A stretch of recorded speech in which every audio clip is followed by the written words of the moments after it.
Tonight I'm going to show you how to make this fern with twigs coming out of this urn. Didn't mean to rhyme, I was a poet and didn't even know it.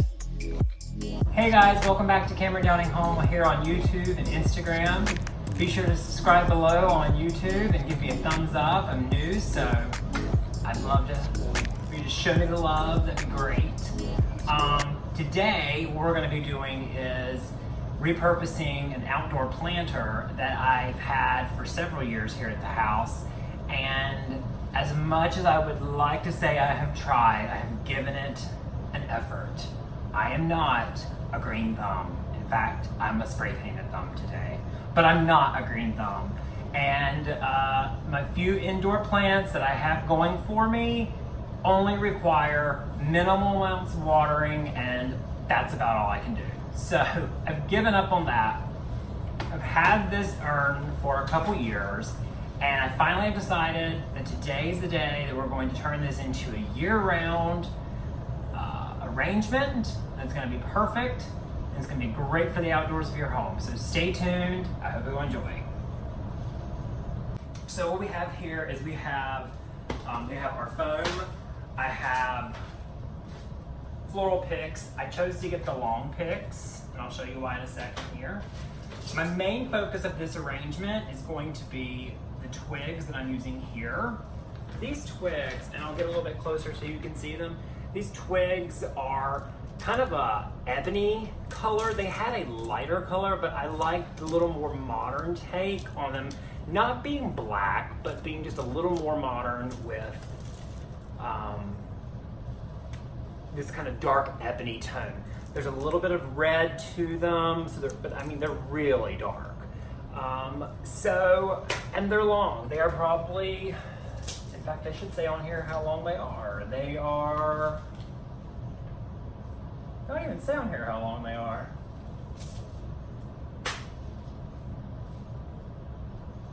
They're tall. They're gonna be really tall in there. I don't know, they're perfect for it. So we got those. We have the twigs. It's going to be the main centerpiece. Then I had to find a good filler to go around it. And this is where I spent a little bit more than I wanted to spend, but these were the things that were not on sale. So we have these like plastic ferns that were over kind of near the succulent department. So you have like a good twig, and I just love the variation of the variegated greens, the different lighter colors, the darker colors, and to me it looked a lot nicer than some of the more fabric faux florals. So I thought this was nice.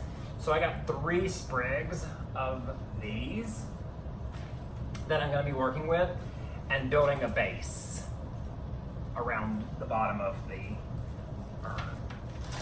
And then the only other 2 things I had to get was, I definitely had to get a moss filler. You can use Spanish moss. I prefer the real looking moss. I don't really prefer Spanish moss as much. I like this. So I got a pretty good size amount of this because it is a big urn once again. And then the only way that I could figure out that I could sneak in a little bit of the cheap was this kind of just shredded brown here. And this will kind of help hide in some gaps and holes, fill up the ends of the urn, because I knew the urn was going to be big to fill up. So I got this. This is just one of the cheapest things that I got out of the project. So we're going to put all this together. It's going to be a fairly simple project, and let me show you how. Simple, not that simple. So what I did first was I cut the inside of a shoebox in half and I placed it inside as filler. So it's a shoebox I had laying around, and just cut it in half with a kitchen knife, and here's the other half, and stuck it inside to fill up the base of this urn, because it really is a big urn to fill up. You could use newspaper as well if you really had a lot that you wanted to crumble up. And then here is my green foam, and that's what I'll be cutting to size to fit the interior of the urn. They make round ones, so you can buy round ones. You could do two different size round ones and stack them up. And kind of, if you wanted to have more of a mounded look, and then put your moss on top of that. But I'm just gonna use the regular square blocks. They weren't that expensive, and we'll cut them to size. So that's what we'll be using there. So once we've cut our styrofoam into place, we've attached it to the cardboard box in the middle. You'll fill it in with the brown shred, and that'll secure it into place. Now this is the fern that I purchased, and to get the most use out of it, I'm gonna be cutting the fern down. So cutting each individual piece off. Sounds like a big project, but it's really not a crazy task. I'll just be snipping each little individual piece apart, and then I'll be attaching the floral wire to each one, the floral wire with picks to each one. And that'll give me the variety of height. So I have a variation of height, so I can go back in and I can fill in around the twigs in the center and just give it a more natural look.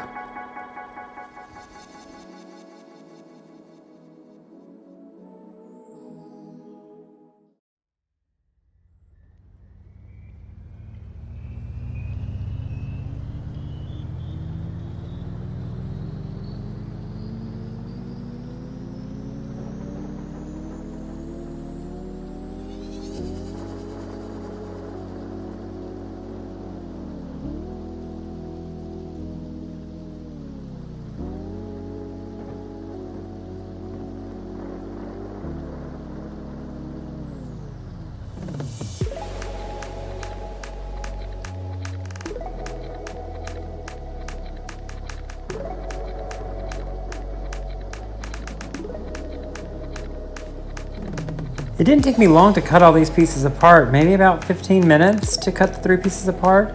These are the 6-inch floral wire with twigs that I'm gonna be attaching each piece to. You just wanna start and just kind of wrap it around it. I noticed that the lighter pieces are taller and the darker pieces of the fern have a little bit of a shorter stem.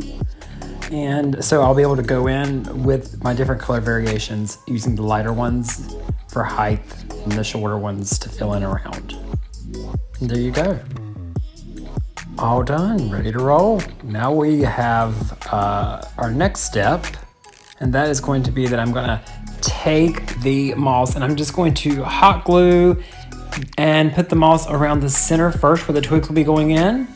So I just want to glue a circle of the moss around the center, and then I'll be able to install the twigs in first and get that support system up. Once the twigs are in place there, then I'll go back in and I'll start filling in with the fern and so forth and so on.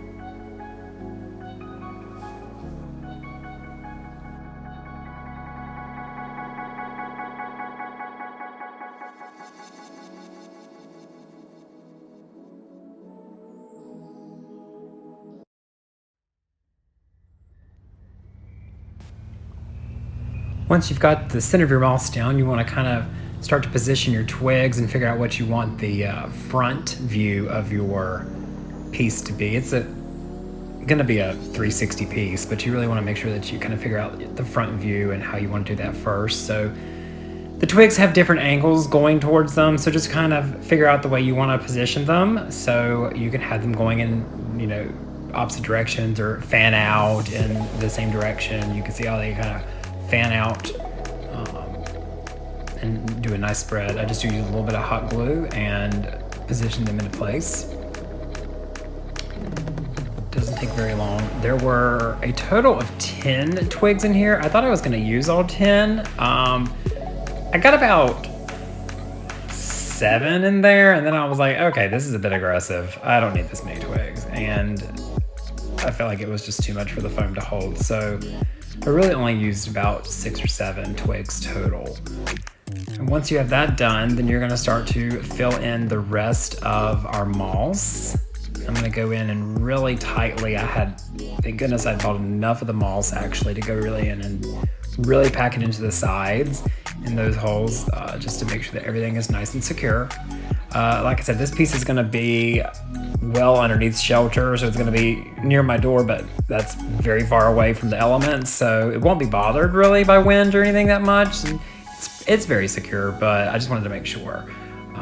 Then you go back in and fill in. I'm also not gluing all of this into place because there's enough fern to use. There's actually 52, I counted, fern leaves to put in there. So once I install those, I won't have to worry about it really being hot glued into place. A little bit extra in the center to make it feel more like Narnia. That was weird. Whatever. So let's take a look at the fern next. That's our finished project. Actually, I think it looks kind of good like that. I'd rock it like that, but I have all these fern pieces I gotta stick in here now. So here's our ferns. We're gonna start off with the tall, lighter, chartreuse colored ones. And you just kind of want to start placing them in. I'm not really, I'm just gently placing them in to start off with for height, and then I'll come in and I'll bury the other ones in around them. I'm not really pushing them all the way into the foam. And I'm really keeping in mind the entire time which side is going to be my front side, what side is going to be my back side.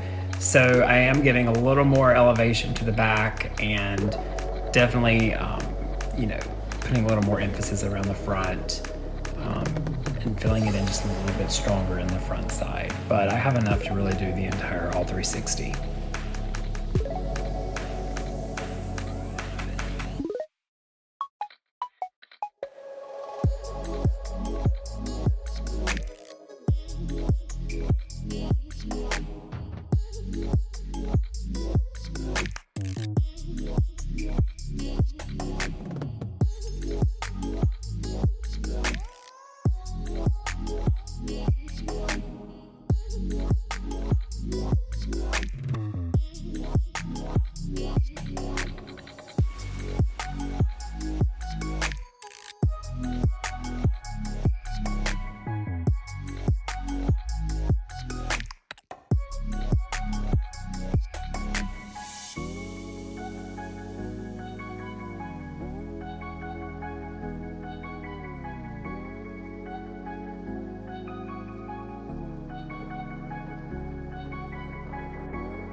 And you just keep filling around until you have your finished fern.